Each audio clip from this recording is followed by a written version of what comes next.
अब यह अमेरिका की जीत है या उसकी हार, क्योंकि अब उसके लड़ाके यानी कि F-35 को जितने देशों ने रिजेक्ट कर दिया है उसकी कल्पना आज शायद खुद अमेरिका नहीं कर रहा होगा।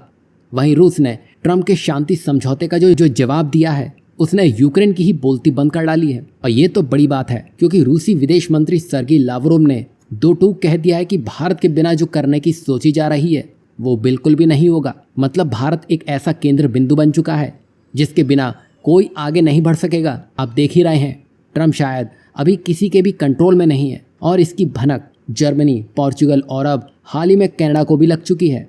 दरअसल आपने एक खबर ज़रूर सुनी होगी जहां ये कहा गया है कि अमेरिका किसी भी समय अपने F-35 जेट को किल स्विच के जरिए निष्क्रिय कर सकता है। इसे आप ऐसे समझ सकते हैं कि आज की तारीख में F-35 20 देश इस्तेमाल कर रहे हैं या उनको खरीदने पर विचार कर रहे हैं। ऐसे में इस तरह की बातें F-35 को लेकर आए तो कोई भी देश पीछे हटेगा ही, क्योंकि यहाँ इसके जरिए अमेरिका आसानी से उन देशों को सबक सिखा सकता है जिनके साथ उसके रिश्ते बिगड़ रहे हैं या बिगड़ सकते हैं। यही नहीं, पहले जर्मनी, फिर पोर्चुगल और अब हाल ही में खबर ये आई है कि कनाडा F-35 जो डील करके बैठा था उसको कैंसिल भी कर सकता है, क्योंकि जिस तरह ट्रंप ने कनाडा को 51st स्टेट और हाल ही में टैरिफ से दबाया है, जिसका जवाब कनाडा ने सीधे अमेरिका की डूबती रग यानी कि F-35 पर कर दिया है। यही नहीं, कनाडा अमेरिका से 88 F-35 फाइटर जेट खरीदने के लिए $14.2 बिलियन की डील भी कर चुका है। इसमें से 16 जेट तो पहले ही डिलीवर हो चुके हैं। अब देखना यह है कि जस्टिन ट्रूडो ने जो कांड किया है उससे अब कनाडा के नए प्रधानमंत्री कैसे निकल पाते हैं। वैसे अमेरिका भारत को भी F-35 चिपकाने के मूड में दिख रहा था। इन सबसे अच्छा है कि भारत अपने एम का या तो फिर ज़्यादा से ज़्यादा रूसी Su-57 की तरफ ही जाए। कम से कम ये ट्रस्टेड तो हैं। इसमें आप सबको क्या लगता है, भारत को अगर अमेरिकी हथियारों से बचना है तो इसके लिए आत्मनिर्भर बनना ज़्यादा सही होगा या शुरुआती दौर में रूस की मदद लेनी ज़्यादा सही रहेगी। वहीं जहां ये सब चल रहा है, दूसरी तरफ यूक्रेन संकट और पश्चिमी देशों के साथ उनकी तनातनी अब एक नए स्तर पर पहुंच चुकी है और हाल ही में रूस ने यूक्रेन पर एक बड़ा हमला भी कर दिया है, जिससे वहां की स्थिति अब पूरी तरह से बदल चुकी है।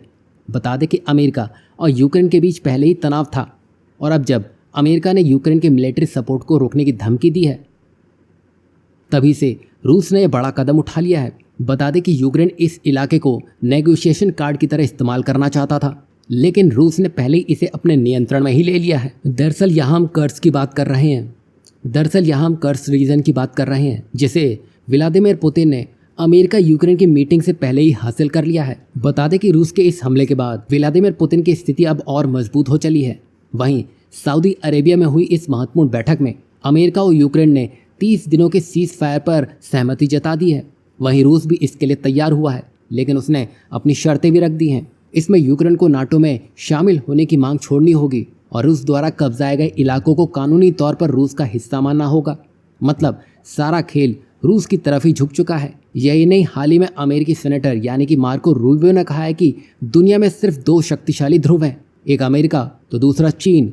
इस पर रूसी विदेश मंत्री सर्गी लावरोव ने जवाब दिया कि दुनिया को 2 हिस्सों में बांटना गलत है। उन्होंने भारत, अफ्रीका और लैटिन अमेरिका को भी मल्टीपोलर वर्ल्ड का अहम खिलाड़ी बताया है। मतलब यहाँ लावरोव ने सीधे सीधे अमेरिका को कह दिया है बिना भारत के कुछ सोचना भी गलत है। बता दें कि लावरोव ने यह भी कहा है कि नाटो और अमेरिका की नीतियाँ वैश्विक असंतुलन बढ़ा रही हैं, जिससे अब समस्याएं गहरी होती जा रही हैं।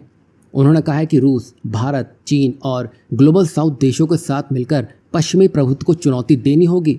वहीं भारत और रूस मजबूत साझेदार बन सकते हैं, लेकिन चीन को लेकर स्थिति अभी काफ़ी जटिल है, क्योंकि चीन अपनी आक्रामक नीतियां छोड़ने को तैयार नहीं दिखता है। वहीं रूस के विदेश मंत्री ने साफ कहा है कि यदि भारत चीन में युद्ध होता है तो रूस किसी एक का पक्ष नहीं लेगा, बल्कि मीडिएटर बनकर शांति स्थापित करने की कोशिश करेगा। देखा जाए तो यहाँ रूस भी अपने आप को भारत और चीन के बीच में आने से रोक रहा है, क्योंकि इस नई व्यवस्था को लागू करना आसान नहीं रहेगा। वहीं भारत रूस की साझेदारी पहले से ही बहुत मजबूत है, पर चीन को साथ रख के आगे ले जाना पॉसिबल नहीं होगा।